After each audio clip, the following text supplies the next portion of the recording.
Next I thought we would go ahead and try the water markers, and we would use this little romance card that she has here to kind of play with the markers a little bit, or play with the paints a little bit. And with this type of water brush, you know, you just I fill mine with hot water in the beginning, and this just screws off. You put your water in, and then you can squeeze until you start getting a little bit of water out. There, you got water. I usually have a paper towel over here, and what I'd usually do is go ahead and squeeze a little bit of water on each one. If you want to rinse out your marker or rinse out your brush, just put it there. Put a little drops of water on each one, and then that kind of loosens up the pigment, and maybe we can start working with these. So pretty. I can tell already they're gorgeous colors. Everything she usually has that she does is so pretty. So anyway, I've got a little bit. We'll start with this one since this is the one that and you can see I've got quite a lot of water on there. We'll see if it sucks it up. So I've got a lot of pigment on my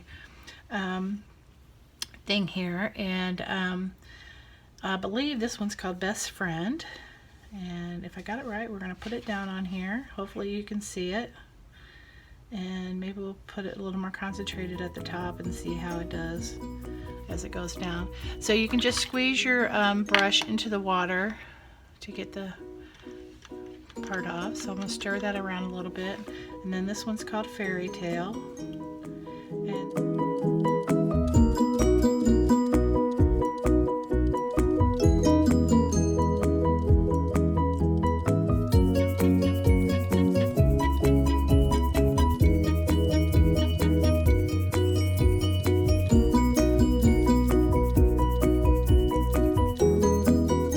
We'll see what they look like when they get dry. How about that? It looks awesome. We already have some of our washi tape out, and we have some of the washi tape, and we have some of our colors already primed up. Let's go ahead and I'm going to go ahead and just do some silly little designs with this and see how it does. It's very saturated, the colors.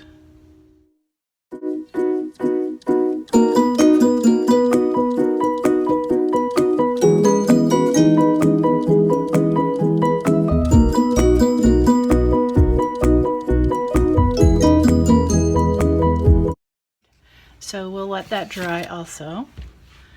And then I was going to take a piece of watercolor paper and see what we could do as far as trying to make a flower or something.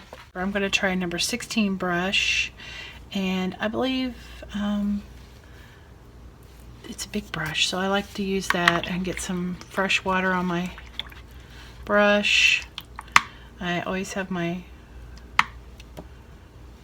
watercolor paper there, and so I'm going to start with some yellow this time. And well, you know, and it told me that yellow and orange wanted to mix, so we're going to do that. We'll do some yellow and orange ones to mix. Maybe we'll end up with some kind of pretty coral color. We're going to make a giant flower, you know. And you can always add some more water to your brush, and then some of your paint out if you want. One thing I like to do is tape down my watercolor paper, which I didn't do, but that's okay. And then we'll add some pink to this. Oh, this pink is so vibrant and so bright. Really pretty colors. A little bit of, we're going to try to mix some of these a little bit, so maybe they're not as vibrant. If you wanted a lighter pastel, more pastel color, you just add some water to it.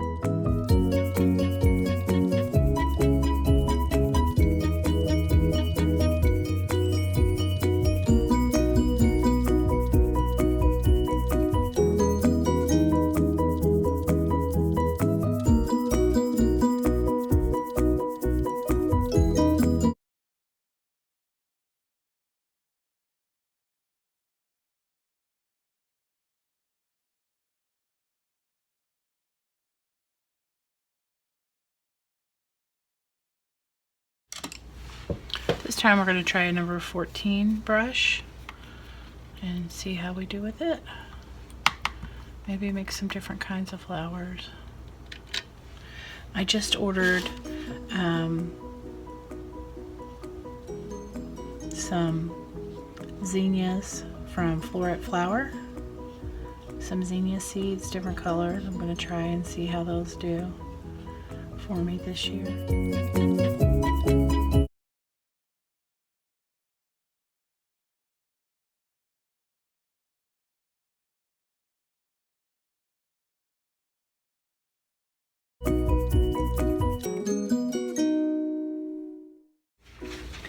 The kids are doing homework right now. It's really super quiet in the house.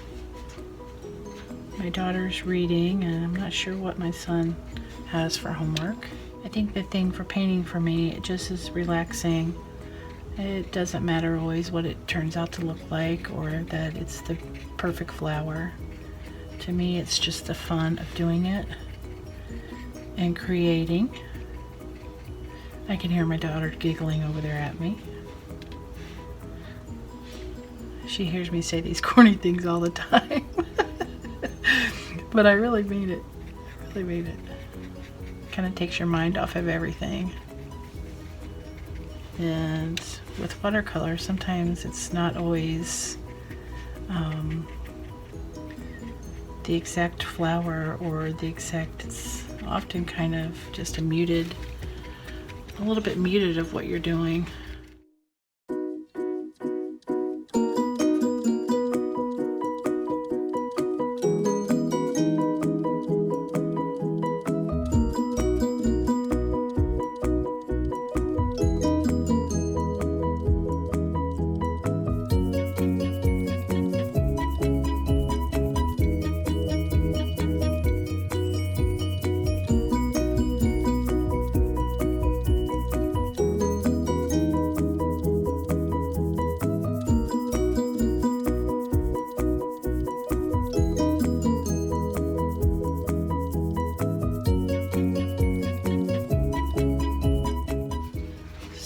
Got just a watercolor flower.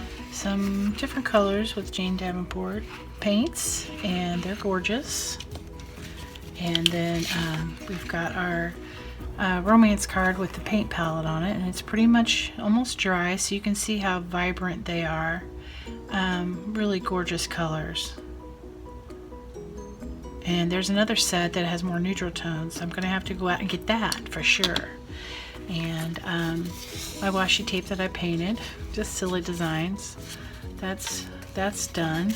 And I'll be curious to see how it does with the paint on it. See, it's peeling up quite nicely. It does bleed through, but you're not going to see the back of it anyway, and it has sticky on there.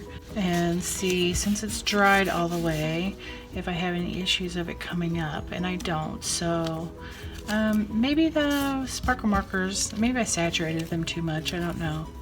And maybe I put it on there, I stuck it down before it was dry, so I can't remember. Sometimes I get in a hurry. So there's that. Another idea I had about the washi tape, and I'll use a different size this time. Sometimes when you're done watercoloring, you have extra paints on your brushes, or you have extra paints in here, and you could just put them down on your surface, get a little bit of water. You could put them down on your surface. Maybe you have a different surface. I'm just going to use my Heidi Swap matte here, and let's see what other kind of colors. I'll just add some more colors for fun, but we'll put some of this down, the blue, and some more of our reds, and we're going to get a mixture. And so, if you have that type of palette, or you have a thing, just set it down and do some crazy stuff with it. It doesn't even have to be all white, or all painted or whatever, but pick up your paint with this little washi tape. Since it's white, it's really cool. So when that dries, that's going to be a cool tie-dye effect, and then it helps you clean up your mess. But let it dry before you try to put it down. I think that will help a lot when you do it. Hello. And you could even try that with this little type too. My daughter's leaning over my shoulders because she's so curious to see about these Jane Davenports. Aren't you, Alyssa? I'm not saying anything. I don't want to talk. I don't even know if we're still filming, but we'll see if it's filming. So what I'm going to do with that is stick that down, drag it through the mud, and look how cool. I mean, that's not cool. That's pretty cool. Anyway, so all kinds of things, fun things to do with Jane Davenport, and I can't wait to see what you think. And if you get some, tag me. I'm at the Paperologist on Instagram. Come follow me there. Thank you. Bye.